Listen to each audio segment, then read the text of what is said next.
अस्सलाम वालेकुम students, welcome to Aspire online classes. मैं हूं आपका मैथमेटिक्स टीचर इरशाद इमरान। आज हम लेक्चर नंबर 44 में डिस्कस करने जा रहे हैं। एग्जाम्पल्स है आप लोगों की, कहते हैं एक्सरसाइज 3.5 से पहले, क्योंकि मैंने आप लोगों को बता दिया था ये हमारे चैप्टर नंबर 3 का लास्ट लेक्चर है, क्योंकि इससे लास्ट लेक्चर में मैंने पहले ये बताया था कि आप लोग की एक्सरसाइज कंप्लीट हो चुकी है।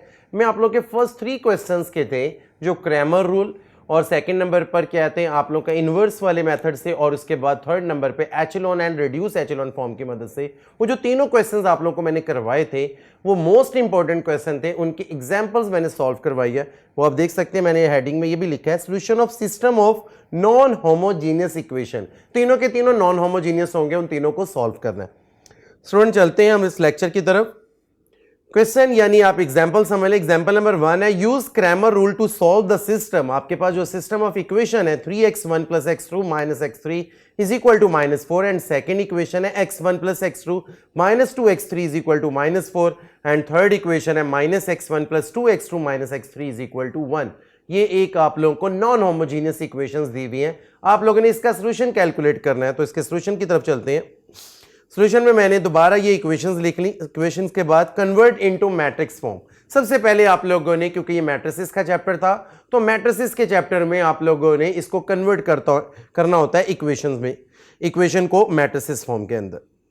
तो आप देख सकते हैं 3 1 -1 1 1 -2 एंड -1 2 एंड -1, और आप लोगों को नजर आ रहा होगा यहाँ पे जो वेरिएबल यूज हो रहे हैं वो x1 x2 एंड x3, और इक्वल के बाद जो आप लोग को वैल्यू नजर आ रही है वो क्या है, -4 एंड लास्ट में क्या है 1। तो स्टूडेंट ये जो पहले लिखा जाता है, पहले 3/3 का जो मैट्रिक्स लिखा हुआ है इसे ए मैट्रिक्स कहते हैं। वो जो नेक्स्ट मैट्रिक्स लिखा हुआ है वो आपका एक्स मैट्रिक्स होता है, और जो इक्वल के उस साइड पर लिखा है वो राइट साइड पर वो आप लोग का मैट्रिक्स बी होता है। तो स्टूडेंट अगर ये बी मैट्रिक्स की तमाम वैल्यू 0 0 0 हो जाए तो याद रखिएगा स्टूडेंट के ये मैट्रिसेस की जो इक्वेशंस होती हैं, फॉर एग्जांपल जो ये सिस्टम ऑफ इक्वेशन होती है ये होमोजीनियस इक्वेशन होती है, पर हमने सॉल्व करवाया नॉन होमोजीनियस। तो स्टूडेंट आप लोगों को नजर आ रहा हो ax = b। अब सबसे पहले क्रैमर रूल के अंदर सबसे पहले आप लोगों ने क्या करना होता है, ए का डिटर्मिनेंट निकालना होता है। तो ए का डिटर्मिनेंट मैंने ए मैट्रिसेस के लेफ्ट साइड पर भी डिटर्मिनेंट का साइन और राइट साइड पर भी डिटर्मिनेंट का साइन यूज कर लिया। तो स्टूडेंट इसको एक्सपेंड करेंगे फर्स्ट रो से, एक्सपेंडिंग फ्रॉम R1। तो स्टूडेंट आपको नजर आ रहा होगा सबसे पहले मैंने 3 बाहर लिखा। अब फर्स्ट रो फर्स्ट कॉलम छोड़ दें, 1 - 2 एंड 2 - 1, फिर आपका आ जाएगा माइनस फार्मूले का, और ये 1 आ जाएगा। फिर ये 1 कहां पे है, first row and second column में। तो स्टूडेंट आप क्या करेंगे, अब फर्स्ट रो और सेकंड कॉलम को छोड़ देंगे। तो स्टूडेंट आपको नजर आ रहा होगा फर्स्ट रो और सेकंड कॉलम को छोड़ दें, 1 - 2 - 1 एंड -1 लिखा गया, प्लस फार्मूले का, पर वैल्यू नेगेटिव में है तो माइनस का 1 वो बाहर आ गया। आप लोगों ने क्या करना है, first row and last column छोड़ देना है। तो स्टूडेंट आपको नजर आ रहा होगा 1 1 -1 एंड 2, तो ये मैंने लिखा है आप लोग का 2/2 के डिटर्मिनेंट में।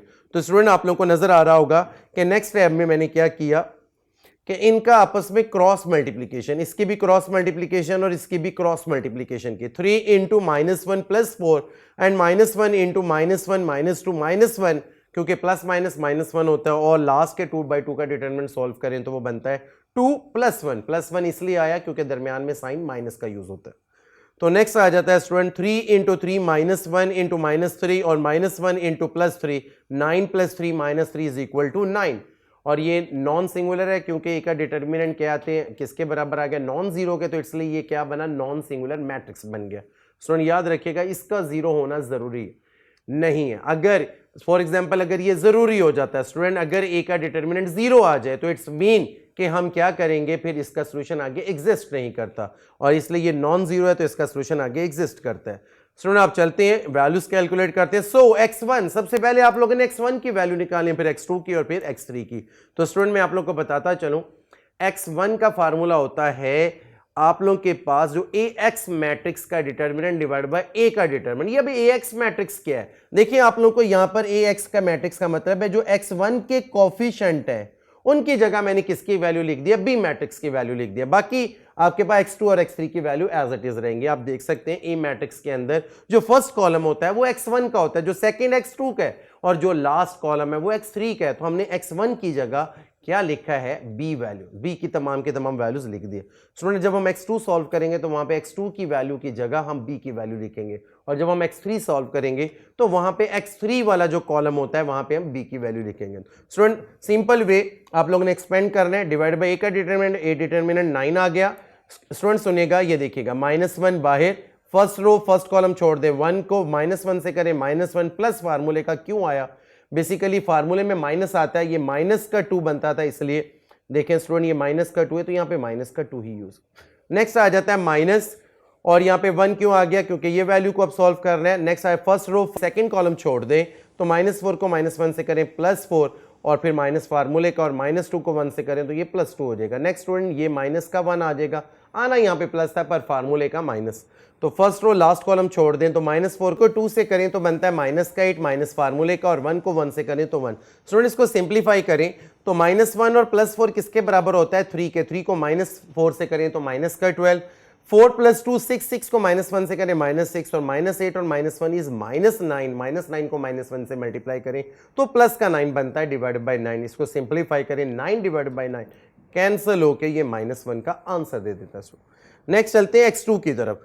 x2 स्टूडेंट आपको पता होना चाहिए, x2 के अंदर आप लोग ने ये जो सेकंड आपके पास कॉलम है यहां पर आप लोग किसकी वैल्यू यूज करोगे, b की वैल्यू यूज करोगे, b मैट्रिक्स की। तो स्टूडेंट ये मैंने लिख दिया, अब आप एक्सपेंड करें, डिवाइड बाय a का डिटरमिनेंट, a के डिटरमिनेंट से ही डिवाइड करना है, इसलिए सबसे पहले a का डिटरमिनेंट निकाला जाता है। स्टूडेंट आप एक्सपेंड करेंगे फर्स्ट रो से तो 3 बाहर, फर्स्ट रो फर्स्ट कॉलम छोड़ दें, देख लें आपको नजर आ रहा होगा 4 माइनस फार्मूले का आता है पर वैल्यूज -2 है तो इसलिए +2 हो गया। नेक्स्ट आ जाता है माइनस फार्मूले का पर वैल्यूज 4 है, माइनस के 4 है तो इसलिए माइनस माइनस क्या बन जाएगा, प्लस का 4। तो अगर आप first row and second column छोड़ दें तो -1 एंड माइनस का 2 क्यों आएगा, -2 को -1 से करें तो +2 बनता है और दरमियान में फार्मूला का माइनस यूज होता है। स्टूडेंट नेक्स्ट है आपके पास ये माइनस का 1, क्योंकि बेसिकली यहां पे आना था पॉजिटिव पर वैल्यू नेगेटिव में है। फर्स्ट रो लास्ट कॉलम छोड़ दें तो 1 माइनस का 4 बनता है। इसे सिंप्लीफाई करें तो 18 - 12 + 3 divide by 9 is equal to 9 divide by 9, ये कैंसिल होकर स्टूडेंट क्या बचता है 1। स्टूडेंट नेक्स्ट चलते हैं x3 की तरफ।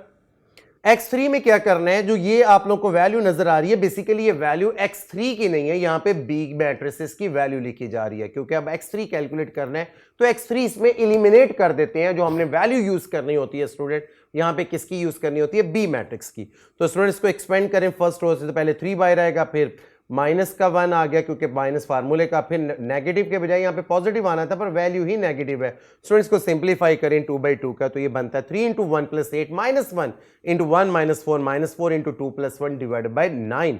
ये 9 कहां से आया, a का डिटरमिनेंट। इसको सिंप्लीफाई करें, 9 को 3 से 27, -3 को -1 से +3 एंड 2 + 1 3 को -4 से -12 divided by 9 is equal to 18/9। 18 को 9 से कैंसिल करें तो स्टूडेंट आपको पता वो किसके बराबर होता है, 2 के। तो student and hence x1 is equal to -1, यानी x1 की वैल्यू क्या है -1, x2 की वैल्यू 2 है और x3 की वैल्यू भी 2 है। तो स्टूडेंट ये तरीकाकार है, x1 की वैल्यू -1, x2 की वैल्यू +1 और x3 की वैल्यू क्या है, +2 है। तो स्टूडेंट ये वैल्यू तीनों, और अगर आप चेक करना चाहें कि हमारा सोल्यूशन ठीक है या नहीं तो इसका तरीकाकार क्या, ये तीनों की तीनों वैल्यूज जो आपको सिस्टम ऑफ इक्वेशन गिवन है वहां पे पुट करके देख लें, x1 x2 x3 की जगह अगर लेफ्ट साइड का आंसर राइट साइड के इक्वल आ जाता है तो इट्स मीन कि आप लोगों ने ये क्वेश्चन बिल्कुल ठीक किया। नेक्स्ट हम चलते हैं क्वेश्चन नंबर 2 यानी कि एग्जांपल नंबर 2 पे। Use matrices to solve the system. आपके पास जो सिस्टम गिवन है x1 - 2x2 + x3 is equal to -4 and 2x1 - 3x2 + 2x3 is equal to -6, 2x1 + 2x2 + x3 is equal to +5। ये तीन system of equations यानी आपको equation given है और याद रखें इसमें तीन वेरिएबल है x1 x2 x3। अब आप लोगों ने इसको सॉल्व करना है इनवर्स मेथड से, क्योंकि ये पिछला क्वेश्चन जो आप लोगों ने सॉल्व किया था वो क्रैमर रूल से था। और स्टूडेंट मैं आपको बताता चलूं ये कौन सी इक्वेशन है, ये इक्वेशन है नॉन होमोजीनियस इक्वेशन की। तो स्टूडेंट सबसे पहले मैंने इक्वेशन कंसीडर कर लिया, कन्वर्ट करूंगा इनटू मैट्रिक्स फॉर्म। सबसे पहले इसको मैट्रिक्स में लिखा 1 - 2 + 1 2 - 3 + 2 एंड 2 2 एंड लास्ट में 1। और आप लोग के पास अनदर मैट्रिक्स क्या आएगा, x1 x2 x3। जो वेरिएबल यूज हुआ xyz होता तो xyz लिखते हैं, x1 x2 x3 यूज हुआ है तो x1 x2 x3 ही लिखेंगे। इक्वल टू बी मैट्रिक्स के एलिमेंट क्या है, -4 -6 एंड लास्ट में क्या है 5। तो स्टूडेंट आप जानते हैं एक मैट्रिक्स को क्या कहते हैं, ए और एक को x का नाम दिया और इक्वल टू बी का नाम दे दिया है। स्टूडेंट x को यहीं रहने दे, ए उस साइड पे जाके क्या हो जाएगा इनवर्स। इसे मैंने इक्वेशन नंबर 1 का नाम दे दिया। स्टूडेंट आप तमाम स्टूडेंट जानते हैं ए इनवर्स का जो फार्मूला होता है वो क्या है, adjoint of A over A का डिटर्मिनेंट। याद रखिएगा स्टूडेंट, जब भी आप ए इनवर्स निकालने जा रहे हो तो उसके फार्मूले में ए का डिटर्मिनेंट जो आता है, तो स्टूडेंट सबसे पहले आप लोगों ने ए का डिटर्मिनेंट कैलकुलेट करना है। तो स्टूडेंट नाउ ए का डिटर्मिनेंट, मैंने वो मैट्रिक्स लिख लिया, उस मैट्रिक्स को डिटरमिनेंट फॉर्म में लिखा। तो डिटरमिनेंट फॉर्म में तरीका क्या होता है, स्ट्रेट लाइन लगा दें स्टूडेंट, इसको एक्सपेंड करें आप लोग। फर्स्ट रो होते हैं स्पेंडिंग फ्रॉम R1, तो स्टूडेंट ये 1 बाहर आएगा। फिर क्या होगा, फर्स्ट रो फर्स्ट कॉलम आप इग्नोर कर देते हैं स्टूडेंट, आपको नजर आ रहा होगा -3 2 एंड 2 एंड 1। फिर नेक्स्ट आता है माइनस फार्मूले का, पर वैल्यू भी तो माइनस में है, तो माइनस का 2 इनटू डिटर्मिनेंट क्या आएगा, first row and second column छोड़ दें तो अगर आप देख सकते हैं 2 2 2 एंड लास्ट में क्या है 1। फिर नेक्स्ट आ जाता है पॉजिटिव और ये 1 आ जाएगा। बाकी फर्स्ट रो लास्ट कॉलम छोड़ दे तो बचता है 2 -3 2 एंड 2। इन्हें क्रॉस मल्टीप्लाई करें स्टूडेंट, तो स्टूडेंट आप लोगों को नजर आ रहा होगा 1 into -3 -4 plus 2 into 2 -4 plus 1 into 4 plus 6। इसको मजीद सिंप्लीफाई करें तो बनता है 1 into -7 plus 2 into -2 plus 1 into 10। तो स्टूडेंट आप देख सकते हैं -7 -4 प्लस 10, इसे मजीद सिंप्लीफाई करेंगे तो ये किसके बराबर बनता है, -1 इज नॉट इक्वल टू 0। ये क्या बना, नॉन सिंगुलर। और जो मैट्रिक्स नॉन सिंगुलर होते हैं और उसका इनवर्स क्या करता है, एग्जिस्ट करता है। तो स्टूडेंट आप सबसे पहले now we find adjoint of A, इसके बाद आप एडजॉइंट फाइंड करेंगे। एडजॉइंट का फार्मूला क्या होता है स्टूडेंट, आपको नजर आ रहा होगा, adjoint of A is equal to A11, A12, A13, A21, A22 and A23, A31, A32 and A33 का ट्रांसपोज। यानी आप लोगों को जो ये कोफैक्टर मैट्रिक्स है इसका आप लोगों ने क्या लेना है, ट्रांसपोज। जो चीज रो में लिखी हुई है उसको आप लोगों ने किस में लिखना है, कॉलम में। जो चीज रो में लिखी हुई है इसको आपने किस में लिखना है, कॉलम में। ये भी देखें थर्ड रो में लिखा हुआ है, इसको मैंने किस में कन्वर्ट कर दिया, कॉलम में। तो याद रखिएगा ये फार्मूला है, किसी भी एडजॉइंट की 3/3 का कैलकुलेट करना हो तो सबसे पहले उसके कोफैक्टर के एलिमेंट्स निकाले जाते हैं। तो स्टूडेंट इस फार्मूले में आप लोगों ने वैल्यूज पुट करनी, इसके लिए नो कोफैक्टर के एलिमेंट्स निकाले जाते हैं। आप जानते हैं AIJ इज इक्वल टू क्या होता है, -1 की power I plus J MIJ। इसमें -1 की पावर I प्लस जे का कॉन्सेप्ट ये है कि आप लोगों ने पॉजिटिव यूज करना है या नेगेटिव यूज करना है, और MIJ का मतलब क्या है कि आप लोगों ने डिलीट करना है ith row and jth column, जिसे माइनर भी कहते हैं। तो स्टूडेंट A11 का मतलब क्या है, -1 की पावर 1 प्लस 1 M11, मतलब कि आप लोगों के -1 की पावर 2 बन जाती है, वो तो पॉजिटिव 1 ही है, ना लिखें या इससे कोई फर्क नहीं पड़ता, 1 M का। तो आप लोगों ने first row and first column ignore कर देना है, तो बाकी वो 4 जो वैल्यूज बचती हैं वो आप लोग फर्स्ट रो फर्स्ट कॉलम छोड़ दें, तो जो 4 वैल्यूज बचती हैं वो आप लोगों ने लिख देना 2/2। इनको सॉल्व करें तो बनता है -3 माइनस फार्मूले का, और 2 को 2 से करें तो 4, तो सिंप्लीफाई करें तो -7। इसी तरह अब हम नेक्स्ट निकालेंगे A12 इज इक्वल टू -1 की पावर 1 प्लस 2 M12। तो स्टूडेंट आपने क्या करना है, इसका फार्मूला होगा -1 की पावर 3, किसके बराबर हुआ, -1 और इनटू M12 का मतलब फर्स्ट रो सेकंड कॉलम आप लोगों ने इग्नोर कर देना है। तो स्टूडेंट अगर आप फर्स्ट रो सेकंड कॉलम छोड़ देते हैं तो देखिए आप लोग को नजर आता है 2 2 2 एंड लास्ट में 1। इन्हें क्रॉस मल्टीप्लाई करें, माइनस बाहर 2 को 1 से करें 2 माइनस फार्मूले का, 2 को 2 से करें 4, तो 2 को 2 में से -2 करें तो -2 और बाहर भी माइनस है, तो ये क्या बन गया, प्लस का 2। तो स्टूडेंट A13 इसका वैल्यू क्या निकला है, 10A। फिर नेक्स्ट आ जाता है, आपको नजर आ रहा होगा A21, A22 एंड A23, ये तमाम वैल्यूज 4 -1 एंड -6। नेक्स्ट आप देख सकते हैं A31 -1 की पावर 3 प्लस 1 M31, इसे सिंप्लीफाई करेंगे तो आंसर क्या आ गया, -7। नेक्स्ट आ जाएगा A32 और लास्ट में क्या आ गया, A33। ये नो के नो वैल्यूज जो कोफैक्टर एलिमेंट्स के, ये आप लोगों ने एडजॉइंट के फार्मूले में स्टूडेंट पुट कर देना। तो सो एडजॉइंट ऑफ ए नजर आ रहा होगा आप लोगों को, -7 2 एंड 10। जो चीज रो में लिखी थी उसको मैंने कॉलम में, यानी कि जो आप लोगों की ये A11 A12 A13 की, ये A21 A22 A23 A31 A32 and A33, ये है आप लोगों के पास एडजॉइंट। ओके स्टूडेंट, ट्रांसपोज ना ले लेना, ये ट्रांसपोज लेके लिखा गया हुआ है। एडजॉइंट ऑफ ए आप लोग को मिल चुका है, ए का डिटरमिनेंट आपके पास पहले से ही है। तो स्टूडेंट आप जानते हैं now A inverse is equal to adjoint of A over A का डिटर्मिनेंट, तो एडजॉइंट की जगह उसकी वैल्यू तमाम के तमाम वैल्यू और ए डिटर्मिनेंट की जगह -1। स्टूडेंट आपने क्या करना है, इस -1 से पूरे मैट्रिक्स की तमाम वैल्यूज को आप लोगों ने डिवाइड कर देना है। अगर आप इसको डिवाइड करते हैं तो जिनके नेगेटिव के साइन है वो पॉजिटिव हो जाएंगे और जो पॉजिटिव वाले हैं वो नेगेटिव में कन्वर्ट हो जाएंगे। तो स्टूडेंट 7 - 4 1 - 2 1 0 -10 6 एंड -1, सिंपल सी बात है, नेगेटिव को पॉजिटिव और पॉजिटिव को नेगेटिव बना दिया, ये है ए इनवर्स। तो स्टूडेंट ये तमाम की तमाम वैल्यूज आप लोगों ने इक्वेशन नंबर 1 में पुट करनी है। तो 10 उसमें क्या है, एक्स मैट्रिक्स की जगह x1 x2 x3 लिखा जाएगा और इक्वल टू नेक्स्ट आप लोगों को नजर आ रहा होगा, आप लोगों के पास ए इनवर्स मैट्रिक्स की वैल्यू 7 - 4 1 -2 1 0 एंड -10 6 एंड -1। फिर हम लिखेंगे किसके, बी मैट्रिक्स क्या है, -4 -6 एंड लास्ट में 5। तो स्टूडेंट सबसे पहले हम इसे क्या करते हैं, multiply, first row first column पे सेकंड रो, फर्स्ट कॉलम पे थर्ड रो, फिर फर्स्ट कॉलम। तो मल्टीप्लाई करने से आप लोग को मिल गई वैल्यू 1 2 एंड -1। तो स्टूडेंट मैं आपको बताता चलूं, x1 की वैल्यू 1 है, x2 की वैल्यू 2 है और x3 की वैल्यू क्या है, -1। तो ये आप लोगों को नजर आ रहा होगा, hence x1 is equal to 1, x2 is equal to 2 and x3 is equal to -1। तो ये है आप लोगों के पास इनवर्स मेथड से x1 x2 x3 की वैल्यू निकालने का तरीका। लास्ट क्वेश्चन है क्वेश्चन नंबर 3, यानी कि example number 3, solve the system, आपके पास सिस्टम ऑफ इक्वेशन दिया हुआ है by reducing its augmented matrix to the echelon form and the reduce echelon form. यानी आप लोगों ने इसको एचेलॉन फॉर्म से भी वैल्यू कैलकुलेट करनी है और रिड्यूस एचेलॉन फॉर्म से भी। तो स्टूडेंट सबसे पहले the augment matrix of the given system, student आपको पता होगा इसके x1 x2 x3 दूसरी रो के भी या दूसरी इक्वेशन के भी 3 - 2 एंड 17 ये ए मैट्रिक्स के एलिमेंट होते हैं। यानी कि स्टूडेंट आपको मैं बताता चलूं, ऑगमेंट मैट्रिक्स में ये ए के हैं और ये जो वैल्यूज हैं ये किसके हैं, बी के। तो ए और बी मैट्रिक्स के एलिमेंट को डॉटेड फॉर्म में एक मैट्रिक्स में लिख लिया जाए तो इसको कहते हैं ऑगमेंटेड मैट्रिक्स।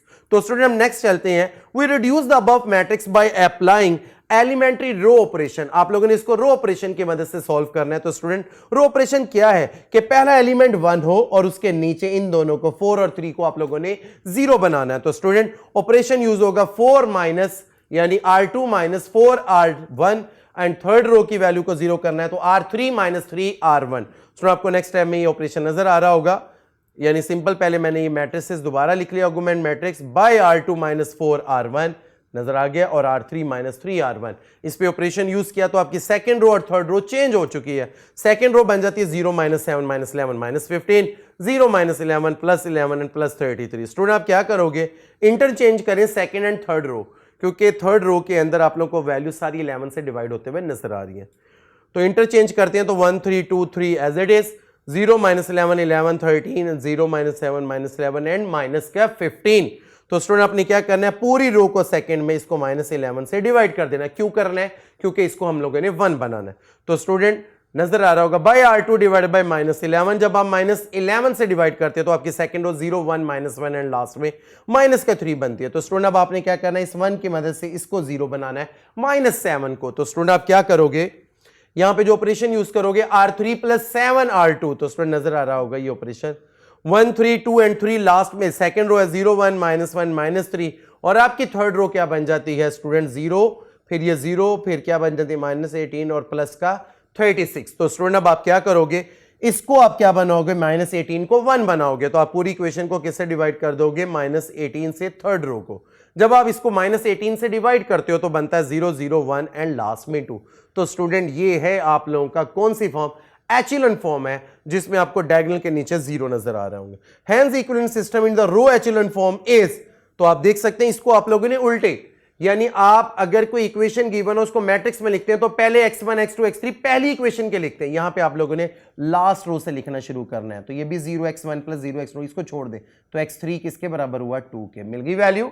नेक्स्ट आ जाता है, आप सेकंड इक्वेशन रो लिखेंगे तो वो नजर आ रहा होगा x2 - x3 = -3। अब वैल्यू पुट करें, x2 इधर ही रहने दें, -x3 की वैल्यू की जगह क्या आ जाएगा, क्योंकि x3 की वैल्यू आप लोगों ने अभी निकाली है वो किसके बराबर है स्टूडेंट, ये +2 के बराबर थी, क्योंकि ये -3 यहां पे 2 पुट कर दिया, ये -3 as it is. Student x2 as it is, -x3 की वैल्यू 2 रिप्लेस की इज इक्वल टू -3, मैंने रिपीट कर दिया दोबारा। आप देख सकते हैं x2 इज इक्वल टू -2 है, वो उस साइड पे जाके क्या हो जाएगा +2। तो -3 + 2 किसके बराबर होता है स्टूडेंट, x2 की वैल्यू किसके बराबर आ गई, -1 के। दूसरी वैल्यू भी मिल गई। स्टूडेंट नेक्स्ट आ जाता है, हमने क्या करना है, फर्स्ट इक्वेशन लिखे तो x1 + 3 x2 + 2 x3 = 3, ये मैंने फर्स्ट रो से लिखी है स्टूडेंट। तो x2 और x3 की वैल्यू हम निकाल चुके हैं, ये वैल्यू पुट करें तो इसे सिंप्लीफाई करेंगे तो x3 के वैल्यू पुट करने के बाद x2 की वैल्यू पुट करने के बाद x1 की वैल्यू आप लोगों को क्या मिलती है +2। तो ये है स्टूडेंट एचेलन फॉर्म की मदद से x1 x2 और x3 की वैल्यू। तो नेक्स्ट हम चलते हैं, now we reduce the matrix. जो मैट्रिक्स आप लोगों को नजर आ रहा है इसको रिड्यूस करना है रो एचेलन फॉर्म में, reduce to reduce row echelon form में। तो इसका तरीकाकार क्या है, इसके डायगोनल के ऊपर वाले वैल्यू को भी जीरो करना है। तो बहुत ही सिंपल है स्टूडेंट, आपको नजर आ रहा होगा मैंने पहली रो की जो सेकंड वैल्यू उसको जीरो बनाना, तो r1 - 3r2। तो आप देख सकते हैं आपकी पहली रो चेंज हो चुकी है 1 0 5 एंड 12, बाकी दोनों रो सेम है। स्टूडेंट अब आपने क्या करना है, इस 1 की मदद से इसको और इसको जीरो बनाना है। तो इसको जीरो बनाने के लिए स्टूडेंट आप क्या करेंगे कि जो आप पहली रो में ऑपरेशन यूज करोगे वो क्या होगा, r1 माइनस, क्योंकि आप लोगों ने 5 को जीरो करना, r1 - 5r3 और -1 को जीरो बनाना सेकेंड रो के, तो r2 + r1। तो ऑपरेशन नजर आ रहा होगा आप लोगों को स्टूडेंट, तो मैंने अप्लाई किया तो बन गया 1 0 0 2 0 1 0 -1 0 0 1 एंड लास्ट में 2। तो स्टूडेंट ये है आप लोगों के पास equivalent system in reduce row echelon form is. तो यहां से मुताबिक पहली रो से देखें तो x1 किसके बराबर है 2 के, सेकेंड रो के मुताबिक देखें तो x2 = -1, थर्ड रो के मुताबिक देखें x3 = +2। तो ये है तरीकाकार system of non homogeneous equation को सॉल्व करने का, किस मेथड से, रिड्यूस एचेलन फॉर्म से। आप जिस मर्जी मेथड से इस क्वेश्चन को सॉल्व करें आप लोग को आंसर सेम मिलेगा। ये है तरीकाकार इस क्वेश्चन को सॉल्व करने का स्टूडेंट। इस तरीके से आप लोग तीनों क्वेश्चन की बार बार प्रैक्टिस करें, बोर्ड पॉइंट ऑफ व्यू से मोस्ट इंपॉर्टेंट क्वेश्चन है। ओके स्टूडेंट, यहां तक था हमारा आज का लेक्चर। इस लेक्चर में मैंने आप लोगों को नॉन होमोजेनियस की चीजें सारी डिस्कस की हैं। नेक्स्ट लेक्चर में हम मिलेंगे न्यू चैप्टर्स के साथ, चैप्टर नंबर 4, जो हम अच्छे तरीके से पढ़ेंगे स्टूडेंट, ताकि वो आपको अच्छे तरीके से समझ आ जाए। हम अपना लेक्चर इख्तिताम पसीर करते हैं। यहाँ तक था हमारा आज का लेक्चर। अल्लाह हाफिज़।